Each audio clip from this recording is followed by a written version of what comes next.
Subscribe कीजिए हमारे channel को और बेल आइकन को दबाइए हमारी लेटेस्ट वीडियो सबसे पहले देखने के लिए।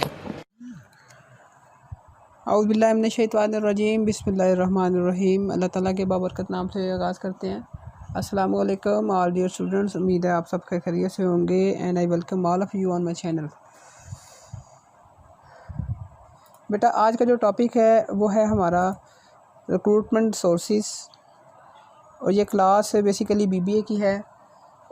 इसमें बेटा बेसिकली हमारे कुछ लर्निंग आउटकम्स हैं। जब हम रिक्रूटमेंट सोर्सेज की बात करते हैं तो आइए बेटा अपने बाकायदा लर्निंग आउटकम्स को आगाज़ करते हैं। तो बेसिकली बेटा हमारे पास जो लर्निंग आउटकम्स हैं वो है 7। आज के सेशन में जो हम ये 7 लर्निंग आउटकम सीखेंगे उनमें सबसे पहले होगा हमारे पास इंट्रोडक्शन ऑफ रिक्रूटमेंट। हम इंट्रोडक्शन का एक रिक्रूटमेंट को देखेंगे। नंबर 2 पे बेटा हम इंटरनल सोर्स ऑफ रिक्रूटमेंट के बारे में जानेंगे कि वो कौन कौन से इंटरनल रिक्रूटमेंट ऑफ सोर्सेज हैं जिन्हें हम रिक्रूटमेंट के लिए इस्तेमाल कर सकते हैं और वो कौन से एक्सटर्नल सोर्स ऑफ रिक्रूटमेंट है, ये हम नंबर 3 पे हम जांचेंगे। फिर बारी बारी बेटा हम सबसे पहले रिक्रूटमेंट सोर्सेज से इंटरनल के मेरिट्स, फिर उसके डीमेरिट्स, फिर आगे इसी तरह एक्सटर्नल सोर्स के मेरिट्स और फिर आगे इसी के डीमेरिट्स को हम स्टडी करेंगे। तो बेटा आज की सेशन का बाकायदा आगाज़ करते हैं। सबसे पहले जो चीज़ हमने देखनी है वो है introduction of recruitment. Introduction of recruitment क्या है, आइए इसे देखते हैं। जी डियर स्टूडेंट्स, सबसे पहले जब हम सोर्स ऑफ रिक्रूटमेंट के इंट्रोडक्शन की बात करते हैं तो आप इंट्रोडक्शन में इस बात को मद्देनज़र रखेंगे कि रिक्रूटमेंट बेसिकली वो स्टेप है जो प्रोक्योरमेंट फंक्शन के बाद human source of organisation perform करती है। ठीक है, ये बात आपको बेटा उम्मीद है क्लियर हो चुकी होगी। अब आगे थोड़ा सा हम इसे डिस्कस करते हैं। बेसिकली इसके अंदर आप देख सकते हैं कि क्वालिफाइड पीपल्स एप्लीकेशंस देते हैं फॉर एम्प्लॉयमेंट के लिए किसी भी ऑर्गेनाइजेशन में। इस बात को आपने बेटा मद्देनज़र रखना है कि किसी भी ऑर्गेनाइजेशन की जो भी सक्सेस या ऑनवर्ड फेलियर होगी वो उसके बेसिकली पोटेंशियल एम्प्लॉइज़ की होगी जो उसमें काम करते हैं। तो रिक्रूटमेंट बेसिकली ऑर्गेनाइजेशन की नीड को सेटिस्फाइड करना नहीं होता, बल्कि ये वो एक्टिविटी है जो कि ऑर्गेनाइजेशन की सक्सेस और फेलियर्स को भी डिफ़ाइन करती है ऑनवर्ड। तो अगर हम इसे दूसरे अल्फाज में कहें तो हम यूँ भी कह सकते हैं कि recruitment is a process as a positive because it stimulates people to apply for jobs to increase the hiring ratio, mean the number of application for a job। अब बेटा जो हमारा दूसरा लर्निंग आउटकम था जिसे हमने नाम दिया था इंटरनल सोर्स ऑफ रिक्रूटमेंट, कि किसी भी ऑर्गेनाइजेशन में वो कौन से सोर्सेस हो सकते हैं इंटरनली जिसके थ्रू रिक्रूटमेंट की जा सकती है।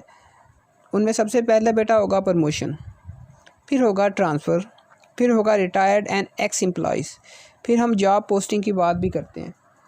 ये 4 सोर्सेज होंगे बेटा, इसे हम एक्सप्लोर करेंगे वन बाय वन। जी बेटा प्रमोशन की बात हम कर रहे थे जो इंटरनल सोर्स का पहला सोर्स है। बेटा जब हम प्रमोशन की बात करते हैं तो ये सिंपल हमें इस बारे में पता है कि जब किसी भी शख्स को प्रमोट किया जाता है तो उसकी पोजीशन हाई हो जाती है। जैसे ही पोजीशन वो हाई की तरफ जाता है तो उसकी रिस्पॉन्सिबिलिटी भी बढ़ जाती है, उसका स्टेटस बढ़ जाता है, तो उसकी पे भी बढ़ जाती है। तो हमने ये चीज़ जानी कि जब प्रमोशन में हम देखते हैं कि पोजीशन भी बदलेगी, रिस्पॉन्सिबिलिटीज़ भी बदलेंगी, उसका स्टेटस भी बदलेगा, उसकी पे भी बदलेगी। लेकिन प्रमोशन बेसिकली 2 वेज से की जा सकती है। आप सीनियरिटी बेस पे भी कर सकते हैं, आप मेरिट बेस पे भी कर सकते हैं।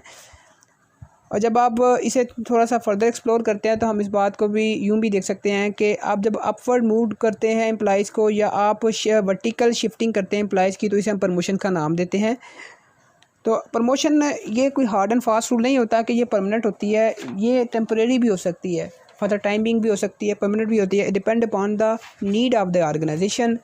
अगर आपकी प्रमोशन की जा रही है without increase in your salary तो उस प्रमोशन को हम नाम देते हैं ड्राई प्रमोशन का। बेटा ऑर्गेनाइजेशन प्रमोशन के लिए 2 चैनल यूटिलाइज़ कर सकती है, एक सीनियरिटी वर्सेस मेरिट। दोनों बेसिकली वाइस वर्सा होते हैं। इनके मेरिट्स और डीमेरिट्स को हम वन बाय वन देख लेते हैं। सबसे पहले बेटा हम देखते हैं merits of promotion base on seniority.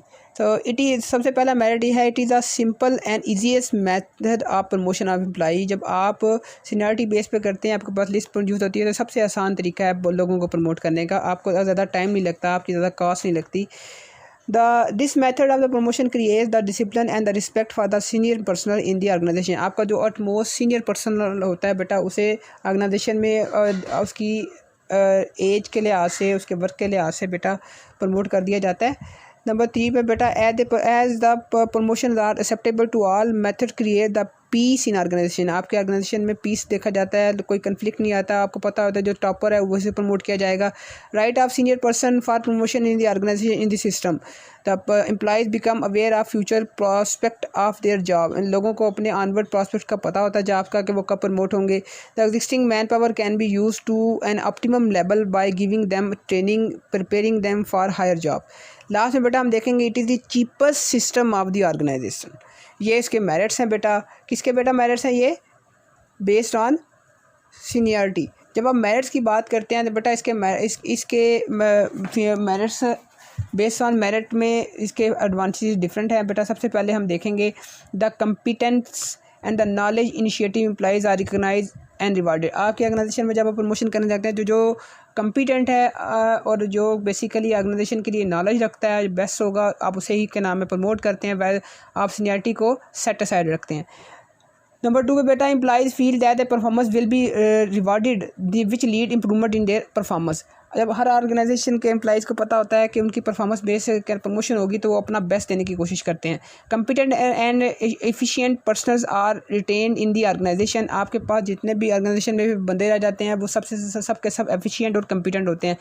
Number 4 पे बेटा, it is a logical and scientific system of recruitment.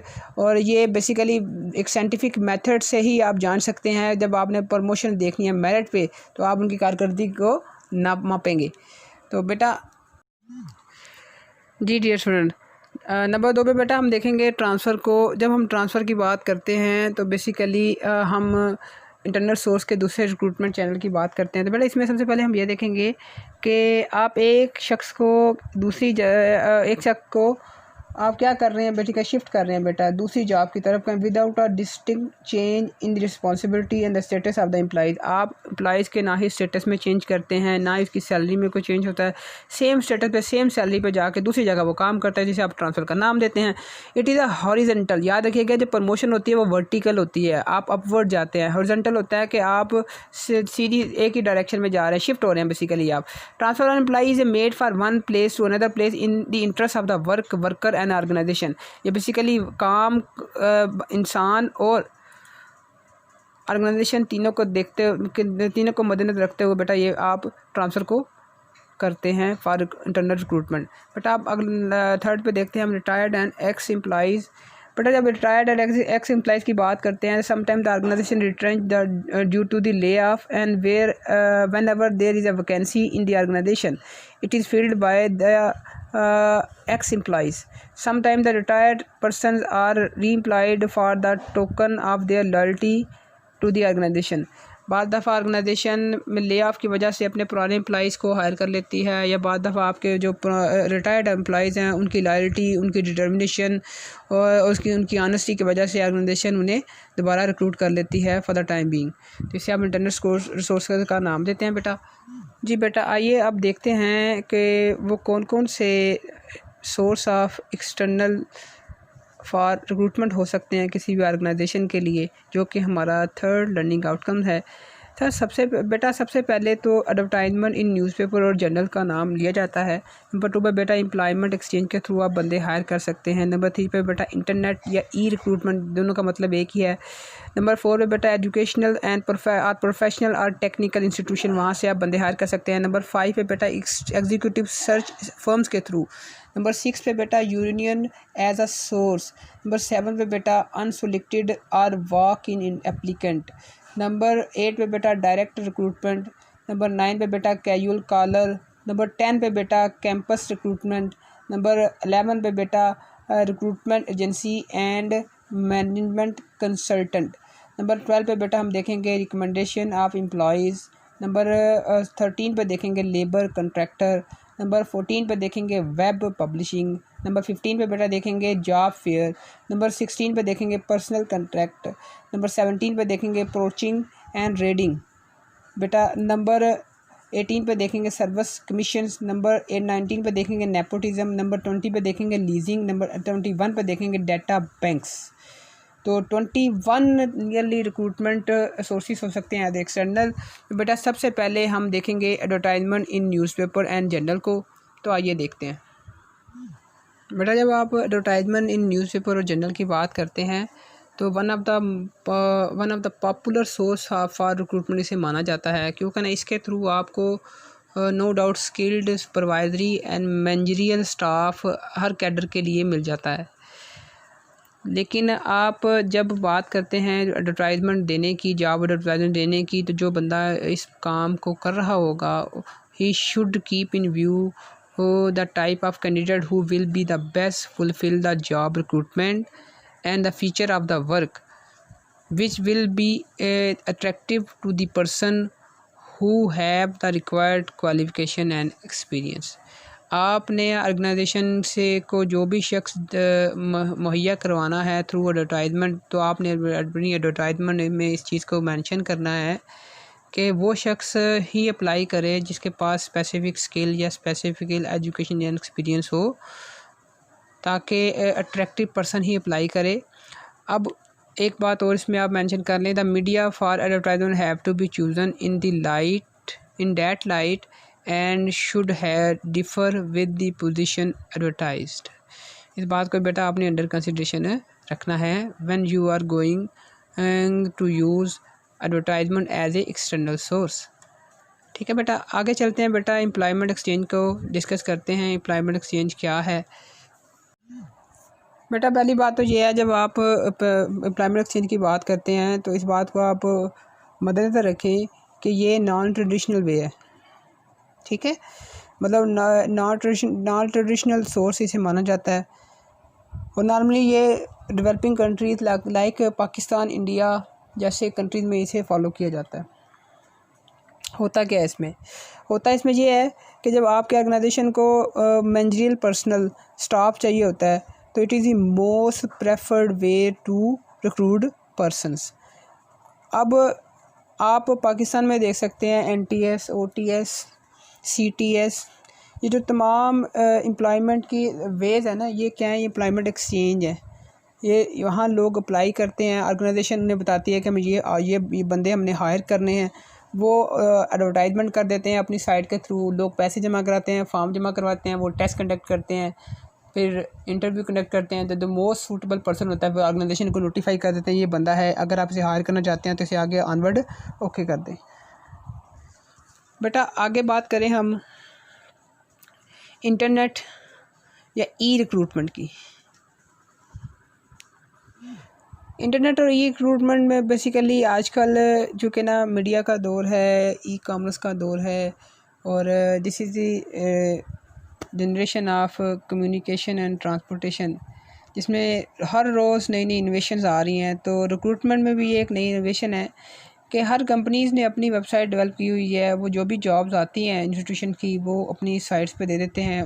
उनका वेब पोर्टल है रिक्रूटमेंट का, वहाँ जाके आपने क्या नाम है तमाम अपने पर्टिकुलर देने हैं, तो आपने ऑनलाइन एप्लीकेशन उनके HR डिपार्टमेंट में फ़िल कर देनी है जब एडवर्टाइजमेंट होगी। तो बेसिकली ये क्या नाम है बड़ा ही आसान तरीका है।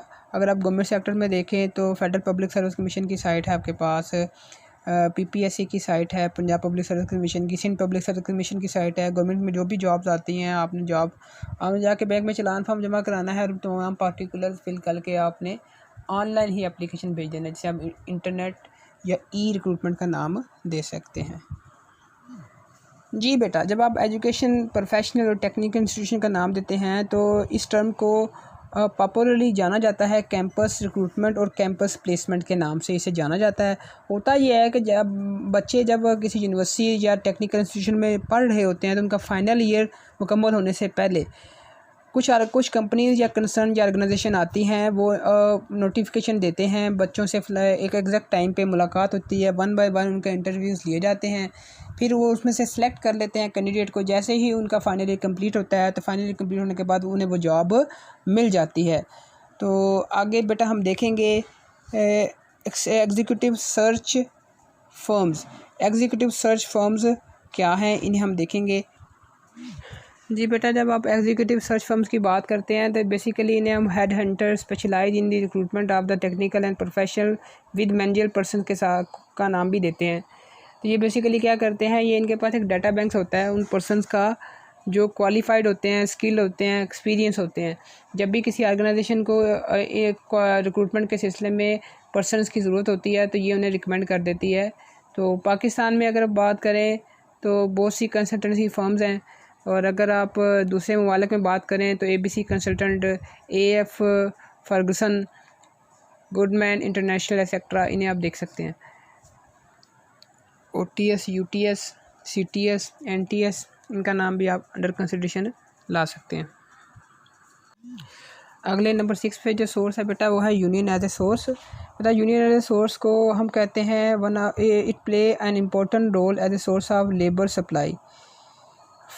लेबर से sort of formalise a union shop और क्लोथ शॉप प्रैक्टिस का नाम देते हैं इसे हम। This was noted by the national commission on labour where unions do not actively engage in providing employment information services. So union contract sometimes contain a reference to the responsibility of the employer to rehire former employees, usually in some order of seniority. इस बात को आपने याद रखना जो मैंने last line आपसे बेटा डिस्कस की है। आगे देखेंगे हम अनसोलिक्टेड और वॉक इन एप्लीकेंट। बाद दफ़ा ऑर्गेनाइजेशन वॉक इन इंटरव्यू का कंडक्ट करती है बेटा, तो ये क्या है देख लेते हैं बेटा। Those looking for job apply on their own initiative. आप CV लेके खुद जाते हैं, HR डिपार्टमेंट्स में ड्रॉप करते हैं, तो आपका इंटरव्यू कंडक्ट कर लिया जाता है। अगर उन्हें ज़रूरत हो उसी वक्त तो आपको हायर भी कर लिया जाता है। इसे आप वॉक इन एप्लीकेंट्स का नाम देते हैं या अनसोलिक्टेड का नाम देते हैं। बेटा जब आप बात करते हैं फर्दर तो और भी हमारे पास सोर्सेज हैं, इसी तरह उनकी भी कुछ स्पेशलाइजेशंस हैं। आइए बेटा, अब चूँकि ना हमने पीछे डिस्कस कर लिए हुए हैं चंद सोर्स एज इंटरनल और चंद सोर्स हमने देखे हैं एज एक्सटर्नल, तो अब कुछ चीज़ें हम एज ए मेरिट और डीमेरिट ऑफ इंटरनल, इसी तरह एक्सटर्नल के भी मेरिट और डीमेरिट्स को हम बेटा हम देख लेते हैं, ताकि हमारा जो नॉलेज है, कंसेप्ट है बेटा, और क्लैरिफाई हो जाए रिगार्डिंग दैम। तो सबसे पहले मेरिट ऑफ इंटरनल सोर्स की बात करते हैं, तो उसमें हम 4 चीज़ों को भी देखेंगे। उम्मीद है आपको इससे इंटरनल सोर्स और क्लियर हो जाएगा। सबसे पहले employees are motivated to improve their performance. ये इंटरनल सोर्स का पहला फ़ायदा है। नंबर 2 पे जो फ़ायदा मिलता है, internal recruitment simplify the process of selection and placement. बिल्कुल सही बात है बेटा। नंबर 3 पे बेटा no wastage of time on the employee training and development, ये भी सही बात है। नंबर 4 पे बेटा filling of job internally is cheaper. तो ये 4 जो पॉइंट्स है बेटा बहुत ही सिंपल हैं और ये फ़ायदे हैं इंटरनल सोर्स के। बेटा अब नुकसानात देखते हैं, डीमेरिट्स को देखते हैं। तो ये 5 हैं। तो इसमें बेटा सबसे पहले देखेंगे the scope of induction of fresh talent is reduce. आप अपने ऑर्गेनाइजेशन के एम्प्लॉइज़ को ही क्या नाम है प्रमोट करते हैं, ट्रांसफ़र करते हैं, प्लेस करते हैं, तो फ्रेश टैलेंट तो आपके पास आता नहीं है, इनोवेटिव आइडियाज़ आपके पास नहीं आते, तो ये आपका डीमेरिट है। द एम्प्लॉई में बिकम लेथर्जिक। तो नंबर 3 में बेटा the spirit of competition among the employees में बी हैम्पर्ड। कंपटीशन की फ़ज़ाई ख़त्म हो जाती है, उन्हें पता है जी सीनियरिटी बेस पे क्या नाम है प्रमोशन होनी है या क्या नाम है मेरिट बेस पे होनी है। अच्छा बेटा आगे बात करते हैं, यानी frequent transfer of employee may often reduce the productivity of the organisation. जब बार बार ट्रांसफ़र होती है ना तो उनका मोटिवेशन लेवल एम्प्लॉइज़ का कम हो जाता है, कहते पता नहीं आज इधर है कल किधर है, तो अपना बेस्ट नहीं दे पाते। A new enterprise can not use the internal source of recruitment. अगर आपके ऑर्गेनाइजेशन का पहला साल है ना तो इंटरनल सोर्स ऑफ रिक्रूटमेंट आपके लिए है ही नहीं, ये आपके लिए नुकसान है। बेटा जब आप बात करते हैं ना एक्सटर्नल सोर्स के मेरिट्स की, फ़ायदों की, तो इसे हमने ना 4 हेडिंग्स में डिवाइड किया है। तो सबसे पहली चीज़ है बेटा क्वालिफाइड पर्सन। नंबर 2 पे हम डिस्कस करेंगे वाइडर चॉइस होती है आपके पास। नंबर 3 पे बेटा फ्रेश टैलेंट है और नंबर 4 पे बेटा कम्पिटेटिव स्पिरिट है। तो नाम से जैसे आपको पता लग रहा है हेडिंग के कि क्वालिफाइड पर्सन, जब इसे कैसे देखेंगे, इसे ऐसे देखेंगे by the using the external source of recruitment the management can attract the qualified and trained people to apply for vacant job in the organisation. आप बैंक की एग्जांपल ले लें कि बैंक जब भी नॉर्मली एम्प्लॉइज़ को हायर करता है ना मैनेजरियल पोजीशन के लिए, तो वो दूसरे बैंकों के मैनेजर्स को ऑफ़र करता है। उन्हें पता होता है ये क्वालिफाइड है, इनके पास क्या नाम है एक्सपीरियंस है, ये ट्रेन है, मुझे ट्रेन नहीं करना पड़ेगा। तो बजाय कि मैं अपने ही किसी मुलाजम को प्रमोट करूँ मैनेजर की पोजीशन पे, तो मुझे क्या नाम है स्किल्ड मैनेजर मिल रहा है, तो इसे हायर करना ऑर्गेनाइजेशन के लिए बेहतर है, क्योंकि मुझे ट्रेनिंग कास्ट पे नहीं करनी पड़ेगी। ये फ़ायदा है। अच्छा भैया, वाइडर चॉइस, आपके पास चॉइस बहुत ज़्यादा हो जाती है जब आप एक्सटर्नल सोर्स की बात करते हैं। देखें ना, आपके पास अब एप्लीकेंट्स आते हैं, हर बंदा चाहता है कि मुझे ये जॉब मिले, ठीक है, और वो किसी स्क्रीनिंग टेस्ट से गुजरते हैं, तो आप बेस्ट कैंडिडेट्स को चूज़ कर सकते हैं। आप ये नहीं कहेंगे यही मुलाज़म है, इनमें से मैंने चूज़ करना है। अब कल्चर वाइज हो सकता है, रिलीजन वाइज हो सकता है, डेमोग्राफिक वाइज हो सकता है, किसी भी वाइज आपके पास ना चॉइसेस मौजूद होती हैं, आप बेस्ट कैंडिडेट को चूज़ कर सकते हैं। नंबर 3 पे मैंने बात की थी फ्रेश कैंडिडेट। जब आप बात करते हैं ना एक्सटर्नल सोर्स की, तो आपके पास एप्लीकेंट नॉर्मली आउटसोर्स होते हैं, बाहर से आते हैं, तो आपके पास यूजुअली फ्रेश ब्लड आता है, उसके पास नए आइडियाज़ होते हैं, न्यू एम्प्लॉयज़ होते हैं, टैलेंट होता है, टेक्नोलॉजी का इस्तेमाल में भी वो बेहतर जानते हों, अपडेट हों, क्या नाम है नॉलेज से, तो ये आपके लिए बेहतर होता है, बाद दफ़ा ऑर्गेनाइजेशन ग्रो करती है। बेटा नंबर 4 पे कंपेटिटिव स्पिरिट की जब आप बात करते हैं ना, तो कंपेटिटिव स्पिरिट बेसिकली याद रखिएगा, वो ये है कि जब बंदे सारे बाहर से आ रहे होते हैं, वो एप्लीकेशन देते हैं, तो हर बंदा तैयारी करता है टेस्ट की, उसे पता है कि जॉब अच्छी है, पैकेज अच्छा है, इंसेंटिव अच्छे हैं, कंपनसेशन अच्छे हैं, एनवायरनमेंट अच्छा है, मेरा फ्यूचर अच्छा होगा, तो क्या होता है कंपेटिटिव स्पिरिट डेवलप हो जाती है। ठीक है, किसके दरमियान हो जाती है? वो जब एम्प्लॉई हायर हो जाता है, ऑर्गेनाइजेशन में आ जाता है, और जो पुराने एम्प्लॉयज़ होते हैं उनके दरमियान, क्योंकि न्यू स्टाफ बेटर परफॉर्म करता है अपने आप को सर्वाइव करने के लिए, कि मैंने अभी सर्वाइव करना है, तो जो एग्जिस्टिंग स्टाफ होता है उन्हें भी उसके साथ कम्पीट करना पड़ जाता है। अगर वो कम्पीट नहीं करते तो एक हेल्दी सा इन्वायरमेंट हो जाता है ऑर्गेनाइजेशन का। तो हम ये कह सकते हैं कि कंपेटिटिव स्पिरिट्स क्या है, एक फ़ायदा है जब आप आउटसोर्स करते हैं, मतलब आप एक्सटर्नली क्या नाम है एम्प्लॉयज़ को हायर कर रहे हैं। आइए बेटा, अब देखते हैं demerits of external source of recruitment के। इस बात को आप याद रखें कि सारे फ़ायदे ही नहीं होंगे आपको अब एक्सटर्नली बंदे को हायर करेंगे, कुछ आपको ना डीमेरिट्स भी फेस करने पड़ेंगे, कुछ नुकसानात होंगे जो आपके ऑर्गेनाइजेशन को फेस करने होंगे। तो उसे हमने बेसिकली 3 हेडिंग्स में डिवाइड किया है। ये मेजर 3 हेडिंग्स हैं, और भी हो सकती हैं लेकिन ये मेजर हैं। किसी भी ऑर्गेनाइजेशन में अगर आप एक्सटर्नली सोर्स ऑफ रिक्रूटमेंट करते हैं तो 3 चीज़ें आपको मे बी फेस करनी पड़ सकती हैं। सबसे पहले हमने जिसे नाम दिया, हमने ये नाम दिया है डिससेटिस्फेक्शन अमंग एग्जिस्टिंग एम्प्लॉयज़। आपके जो पहले से एम्प्लॉयज़ ऑर्गेनाइजेशन में हैं वो डिससेटिस्फाइड हो जाते हैं, वो डीमोटिवेट हो जाते हैं, वो डिलॉयल हो जाते हैं, डिसलॉयल हो जाते हैं। ठीक है, उनकी कंटेंटमेंट ख़राब हो जाती है, ये हो सकता है। हम इसे डिस्कस करेंगे थोड़ा सा फर्दर बाद में। तो बेटा दूसरी जो हेडिंग हमने डिसाइड की है वो है कॉस्टली प्रोसेस। आप बाहर से बंदे हायर करेंगे, आपको एडवर्टाइजमेंट करनी पड़ेगी, थोड़ा टाइम लगेगा, थोड़ी कॉस्ट लगेगी, तो मे बी कॉस्ट ज़्यादा हो जाए। तो ये भी हम डिस्कस करेंगे आगे। पता बात करते हैं हम लेंथी प्रोसेस की। जब हम इसे बात करते हैं, अभी मैंने ऊपर ही आपसे डिस्कस किया कि कॉस्टली प्रोसेस है, तो ये लेंथी प्रोसेस भी हुआ। ठीक है, तो अब पहले हम बात करते हैं dissatisfaction of among the existing employees की। पता है recruitment from outside may cause dissatisfaction among the existing employees, they may feel their chance of promotion are reduce. उन्हें डर होता है इस चीज़ का, उसकी वजह से वो काम सही नहीं करते, वो डिससेटिस्फाइड हो जाते हैं। वो क्या करते हैं कि नाम है टर्नओवर करना शुरू कर देते हैं, दूसरे ऑर्गेनाइजेशन में जॉब तलाश करना शुरू कर देते हैं। इसकी वजह से मे भी आपके पास जो स्किल लेबर है वो ट्रांसफ़र हो जाए। ठीक है, तो दूसरा बेटा कॉस्टली प्रोसेस है। जब आप इसकी बात करते हैं तो वह a lot of money has to be spend on advertisement. आप एडवर्टाइजमेंट के ऊपर बहुत सारे पैसे लगा देते हैं, मुख्तलिफ अखबारात में आप इश्तिहारात देते हैं, किसी एम्प्लॉयमेंट एजेंसी को आप हायर करते हैं, तो सारा प्रोसेस वो करते हैं, तो वो अपनी इस एक्टिविटी के लिए आपसे क्या नाम है चार्ज करते हैं, और ये इसलिए एक कॉस्टली प्रोसेस है। ठीक है, टेस्ट से गुजरना है, इंटरव्यू से गुजरना है, फिर उसके बाद और भी कुछ फॉर्मेलिटीज़ होती हैं, तो ये आपका डीमेरिट है। बट अब बात करें आप लेंथी प्रोसेस की, तो लेंथी प्रोसेस देखिए, अभी मैंने आपसे पहले ही ऊपर डिस्कस किया है कि एडवर्टाइजमेंट देनी है, फिर उसमें टाइम लगेगा, फिर टेस्ट कंडक्ट होगा, एक टाइम ड्यूरेशन के बाद फिर टेस्ट चेक होगा, फिर मेरिट लिस्ट बनेगी, फिर बंदों को दोबारा नॉमिनेट किया जाएगा, इंटरव्यू के लिए उन्हें बुलाया जाएगा, फिर उस दौरान फिर पैनल बैठेगा, इंटरव्यू होगा, फिर उनमें से भी बंदे सेलेक्ट होंगे, पैनल को मे भी आपको पे करना पड़े। तो ये बेसिकली ना बड़ा ही टाइम टेकिंग प्रोसेस है। अगर आप एक्सटर्नल सोर्स को यूज़ करते हैं तो मे बी टाइम जिस बंदे को आप हायर करना चाह रहे हैं फॉर द टाइम बीइंग के लिए, तो वो अपॉर्चुनिटी ही ज़ाया हो जाए। मतलब वो क्या नाम है, जिस प्रोजेक्ट के लिए आपने बंदे को हायर करना है वो प्रोजेक्ट ही ख़त्म हो जाए इतनी देर में। तो ये चीज़ें भी आपको अंडर कंसिडरेशन रखनी है जब आप एक्सटर्नल सोर्स ऑफ रिक्रूटमेंट की बात करती हैं, आपके लिए डीमेरिट है।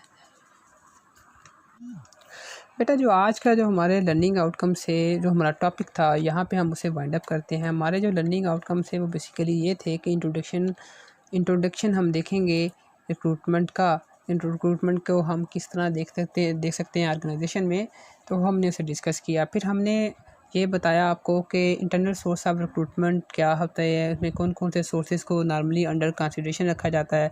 फिर नंबर 2 पे हमने आगे फर्दर देखा तो एक्सटर्नल सोर्स को भी हमने इसी प्रोस्पेक्टिव में देखा कि इसमें क्या क्या देखा जा सकता है। फिर 1 बाय 1 हम इन दोनों के मेरिट्स और डीमेरिट्स को डिस्कस किया। तो उम्मीद है बेटा आपको लेक्चर्स के तमाम लर्निंग आउटकम की अंडरस्टैंडिंग कम्प्लीटली ग्रिप मिल गई होगी। अगर फिर भी कोई कन्फ्यूजन है, फिर भी कोई सवाल है आपके माइंड में, तो बेटा आप हमसे कमेंट सेक्शन में पूछ सकते हैं। आप हमारा ईमेल एड्रेस नोट कर लें, ahmednaseem450। दूसरा ईमेल एड्रेस है हमारा ahmednaseem2@gmail.com। इन दोनों में से जिस मर्ज़ी पे आप ईमेल करें बेटा, और आप हमसे पूछ सकते हैं, वी विल रिस्पॉन्स यू। अगर नोट्स चाहिए तो बेटा नोट्स भी प्रोवाइड कर दिए जाएंगे।